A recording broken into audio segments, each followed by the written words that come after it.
According to a new survey, at least 30% of people on diets actually get bored of taking part in them. So this bakery certainly wouldn't be any place to come if you do suffer from diet fatigue and want to live your life to the full. So with temptations like this around every corner, it's easy to see why some people may fall off the wagon. Is it really that easy to just diet? Sue and Philip Scudamore have been together nearly 20 years. Ever since they can remember, at least one of them has been on a diet.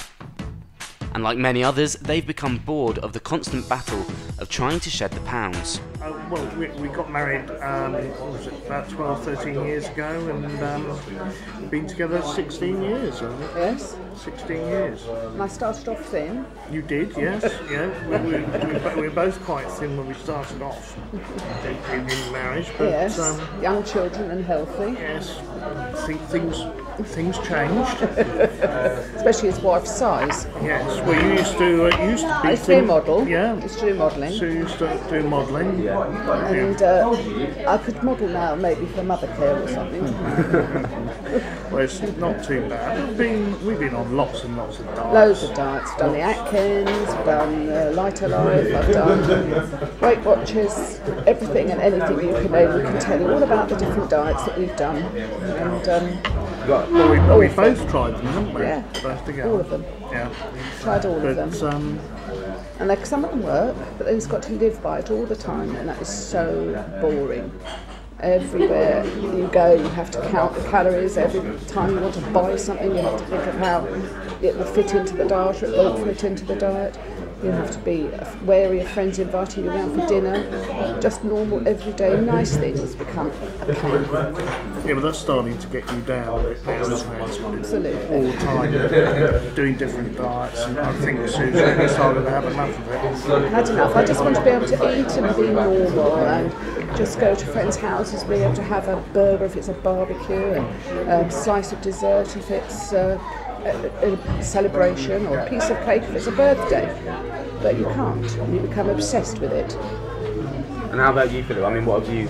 Are you still dieting? Yeah, I'm still dieting. I'm still on the Atkins diet at the minute, which is okay, but it's just those things I really enjoy. I can't have the carbohydrates, like I can't have the bread or the pasta. Those are things I really enjoy. But I've got to do it. I've got to lose some weight for the kids, and for the grandchildren, so I can lose the weight and be a bit more active with them. 40% of the British population is on a diet all of the time. With more than enough books to read, shakes to drink and pills to take, we're still classed as an extra large country. With more than 5,000 diet groups run across the UK weekly, you'd think we wouldn't be stuck in this dieting rut. Slimming World is just one example of many plans, but they claim to make the rest of your life a healthier one. Alethea Lester has been a Slimming World consultant for 10 years. Well, Slimming World is a healthy eating plan for life. Once you start doing the Slimming World way, it becomes like second nature, and it is healthy eating. It's an abundance of good food. There is no gimmick, there is no limit, there's no being hungry. You should never feel hungry. It's just eating plenty of healthy, fresh food, getting into a healthy lifestyle, getting more exercise, drinking more water, eating healthily. The whole thing is a healthy eating plan.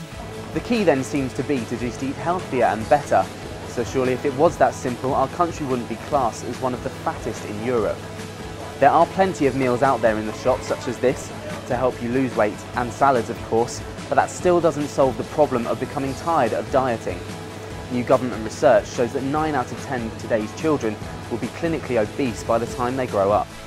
The new Change for Life movement is set to make childhood obesity a thing of the past, and with future generations keeping and staying healthy, diet fatigue should be a distant memory too. Live longer and change for life. To find out how you can change for life, search online for Change for Life. Prue Heggs is involved with the Change for Life campaign in Swindon. A lot of this is centred around lifestyle.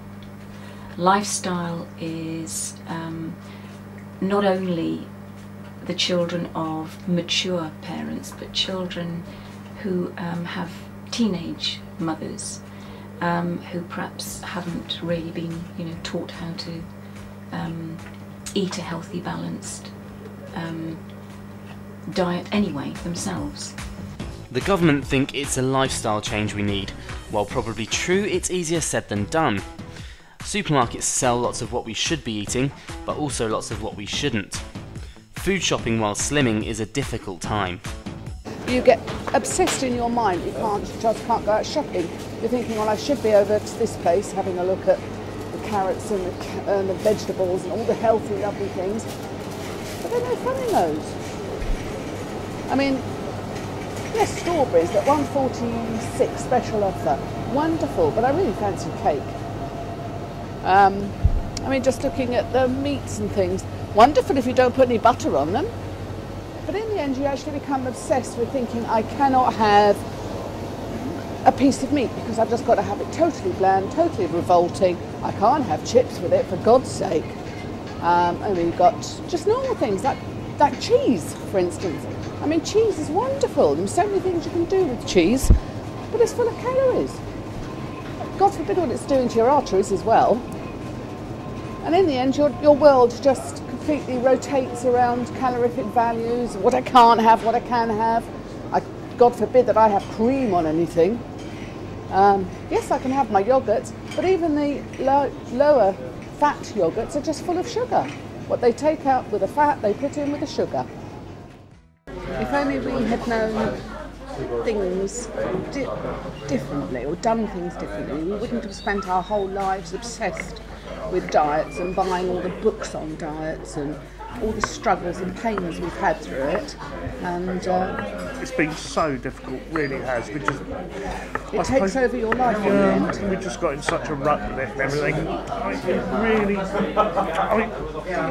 The blooming diets, look, I mean, all this, follow all that. How can you be expected to follow all that and read through that and just stay as it it's ridiculous. It is absolutely it's crazy. So depressing, but we'll be all right. We just wish maybe we'd learn. Well, just more exercise. Just more exercise. Half of it is just food, right foods, less sugar, more exercise. That's all it is. Different foods, proper food, eating properly. I just wish we'd done that instead of this. Okay. Just makes you sick.